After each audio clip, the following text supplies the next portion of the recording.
Rana plaza বিপর্যয়ের পর চাপে পড়ে দেশের তৈরি পোশাক খাত। কারখানায় শ্রমিকের নিরাপত্তার পাশাপাশি সমালোচনা চলে সস্তা শ্রম নিয়েও। ঘুরে দাঁড়াতে অ্যাকর্ড অ্যালায়েন্সের সহায়তায় শুরু হয় কারখানা পরিদর্শনের কাজ। ৩৫০০ পোশাক কারখানা এরই মধ্যে এসেছে নজরদারির আওতায়। চলছে সংস্কার কাজও। তবে কোন কারখানায় কতজন শ্রমিক কাজ করেন তার ডেটাবেস তৈরির উদ্যোগে তেমন অগ্রগতি নেই।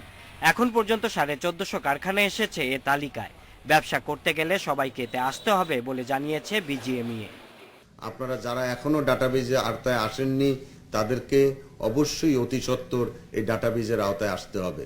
যারা আসবে না তারা আসতে হবে, তারা আমাদের সার্ভিস পাবে না।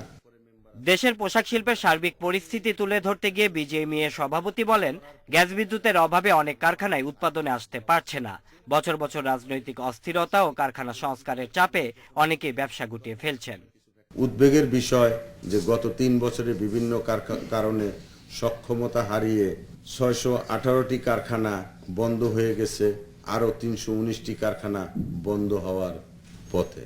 পোশাক শিল্পের এই পরিস্থিতি বিবেচনায় নিয়ে আগামী বাজেটে কর্পোরেট ট্যাক্স আগের মতো ১০% ও উৎসে কর ০.৩% করার দাবি জানানো হয় সংবাদ সম্মেলনে। কিন্তু আমরা আমাদের দেশে শাওন হাসনাত, ইন্ডিপেন্ডেন্ট নিউজ, ঢাকা।